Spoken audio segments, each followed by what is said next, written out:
It has been 17 years since 34-year-old Cristina Torres went missing. Her family still has no clue where she is or even if she's alive. The Corpus Christi woman was last seen on New Year's Eve back in 2000. Our Bill Churchwell spoke with Torres' sister and has the story in tonight's Unsolved Files report.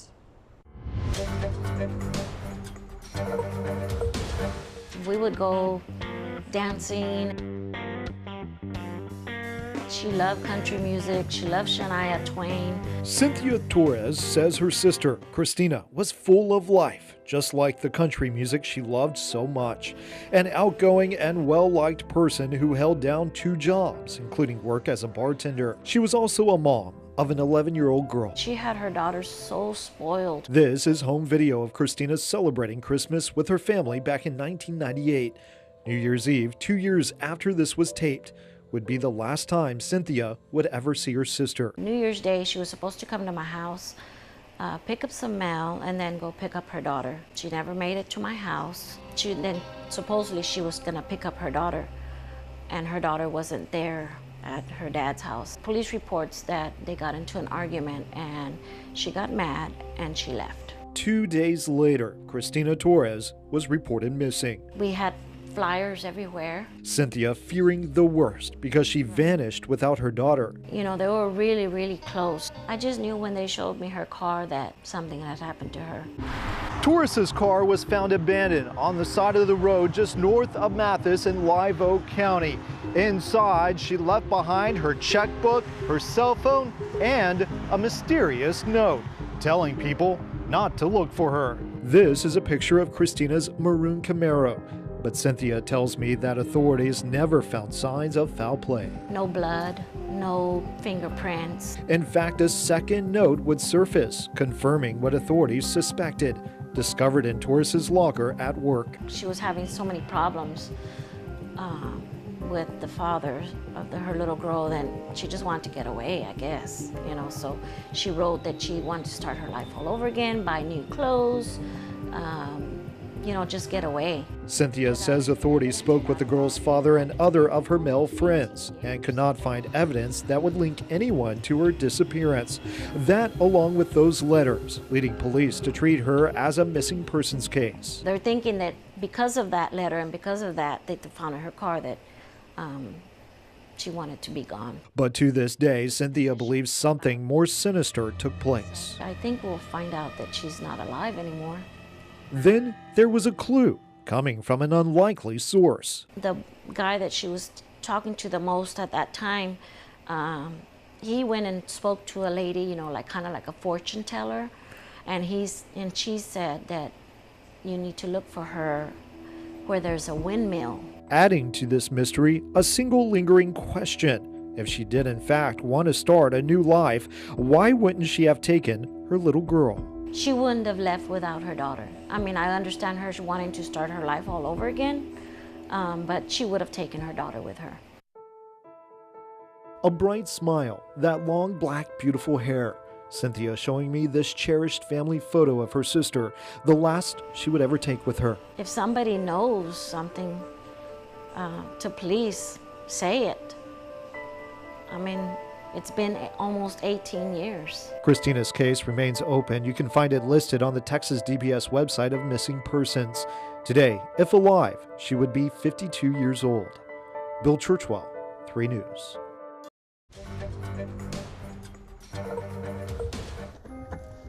We are pulling a file on a nearly 12-year-old cold case, a case that remains a mystery today, and it has us hitting the road and heading out of town. Right now, we're on our way out to B County to talk with sheriff officials out there to learn more about this case. What we know is that the victim's name is Oliver Gonzalez.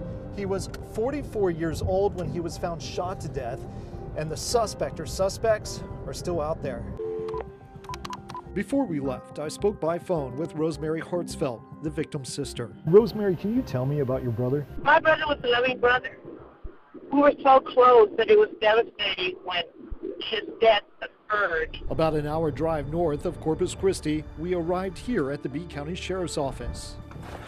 It's where Lieutenant Adam Levine is unboxing years of investigative work on Gonzalez's murder. Our agency received a call from the Alice Police Department advising that someone had come in and reported that her boyfriend had been killed here in Beeville. The day was March 11th, 2006. When authorities arrived, Gonzalez was found here at this trailer home in the Blueberry Hills subdivision, just outside the city limits of Beeville, discovered with a bullet wound, prompting a murder investigation. A team effort. It was investigators with the B County Sheriff's Office, Texas Rangers were involved, DPS gang investigators. Information was gathered, but nothing led to a positive ID on the killer. And for more than a decade, the murder went cold. Levine picking up the case in February. Somebody had anonymously called in some names saying this is some, area you might want to look at. Lieutenant Levine is hoping the new effort can one day bring Gonzalez's family some answers. Just need somebody that has any information, maybe back then was too nervous to come forward to say, hey, listen, it's been a long time, but this is what I know. Answers they hope will lead to an arrest and close the chapter on this unsolved file. Bill Churchwell, 3 News. When Colton and I were together, it was almost like nobody else was around. He had the biggest smile. He could light up a room. He was a good kid. He was going through his struggles like every teenager. Found his first girlfriend that he's starting to fall in love with. And you could tell the difference. He was, you could see the difference. It's almost like every time I tell myself he's not going to come back, that I shake myself to the core again. More than a year has gone by, and it has not gotten any easier for the family of Colton Cavazos. I still wait for a phone call. I still wait for a text. Those are habits that you just can't change. And Sally Rousey's phone, a reminder of the bond the mother and son shared. It was always, I love you more. It would be the last text message she would receive from her son. Hours later, Colton Cavazos was shot numerous times with an assault rifle outside of the Marbella apartment complex on Weber Road. 3 o'clock in the morning, I got a call here at the house.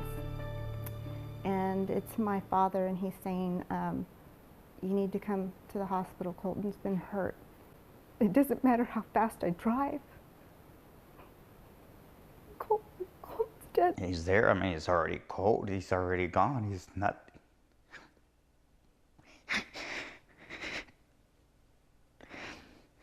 They tell us we can't touch him. We can't hold.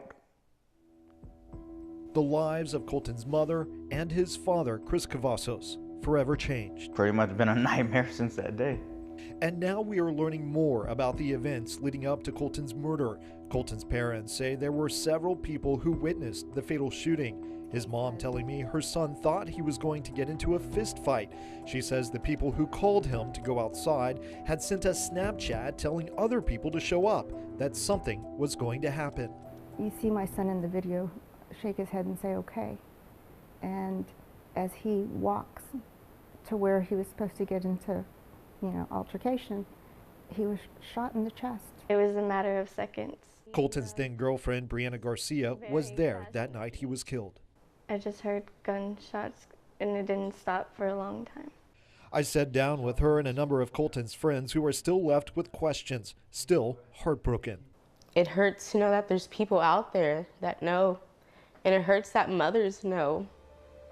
The mothers of the kids that were there, they know. But his murder has gone unsolved for more than a year. Colton's family says they've been in touch with the detective working the case. They say it's just a matter of time before an arrest is made. I'm told all the time that this case has lots of people calling in, giving information, and they're just trying to, put it all together. Was there a video of the incident? Yes, there's actually 2 videos of it. Jason Smith is the detective working Colton's case. Just got a lead here about a month ago that we're following up on, which I consider very promising at this time. Whoever's out there and thinks they got away, no, not a chance in hell. Chef Colton. Not giving up hope on the search to bring his killer to justice. He was the sweetest young man with so much potential. And I pray that someone will come forward and do the right thing. Let us have that closure. It was just past midnight on October 2nd, 2013. A young woman was on a late-night walk heading towards Rockport. She was walking here along the 900 block of Commercial Street in Aransas Pass.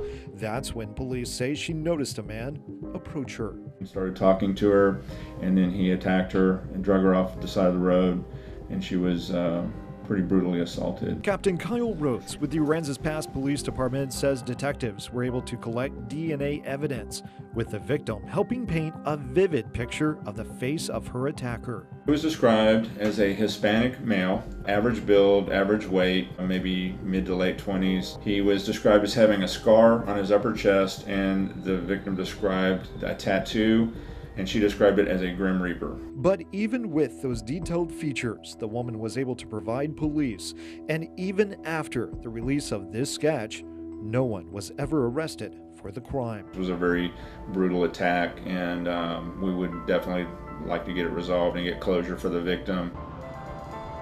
5 years after that brutal crime, and Aransas Pass police are digging back into that case thanks to a break in DNA evidence found hundreds of miles away in Houston.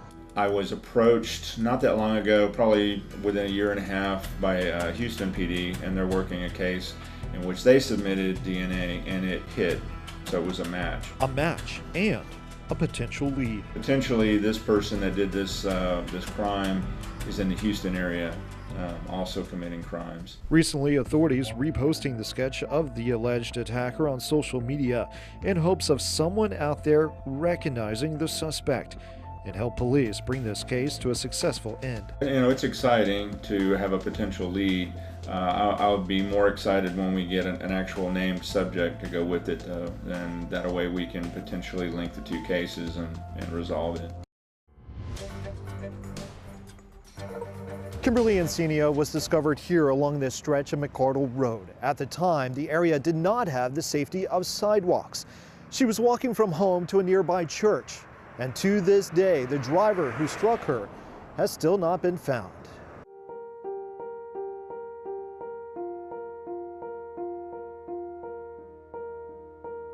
She was a very loving, giving, humble, vibrant, bubbly young lady. Within less than 10 minutes, she was gone. It's a horrible night replaying in Mary Encina's mind almost every day. February 11th, 2012. It was a Saturday, and her daughter Kimberly was looking forward to a girls' sleepover at a nearby church. She came to my home and she changed, and then about maybe 5 or 10 minutes later, I saw the lights here. Just yards away from reaching her destination, she was found critically injured, lying in a ditch on the side of this narrow road. At the age of 24, Kimberly Encina's young life had been taken by a hit-and-run driver. All indications are that it was just an accident.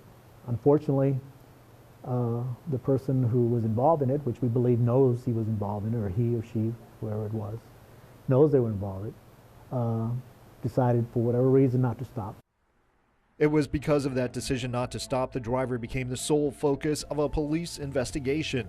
Traffic safety investigator Jesus Solis was among the officers at the scene that night. While I'm there at the scene, we had officers looking in the area, canvassing the area, patrolling around, looking for a damaged vehicle. But the vehicle was long gone. The only information police had to work with was that the vehicle was possibly a white or a gray Nissan Xterra. And for the last 6 years, there have been no new leads, no new suspects. The case going cold. It's time. This is a family that's been grieving for 6 years. Time to make it right and come forward and say, I'm sorry. Today, Kimberly would have been 30 years old, and once more, 6 years later, Where the white truck is at. her mother and I met at the site where her daughter's life ended. It seems like it happened just last night. It's just something that you just don't understand, but you learn how to cope with it. Still searching for answers after all this time. I do have hope one day that it will be solved. And we just have to wait till that day comes. Her message to the driver responsible comes from the same loving heart shared by her daughter. And I love you and I forgive you, and hopefully, you can find it in your heart to turn yourself in. If you have any information that can help solve this cold case and help bring closure to Kimberly's family, call detectives at 886-2600. Bill Churchwell, 3 News.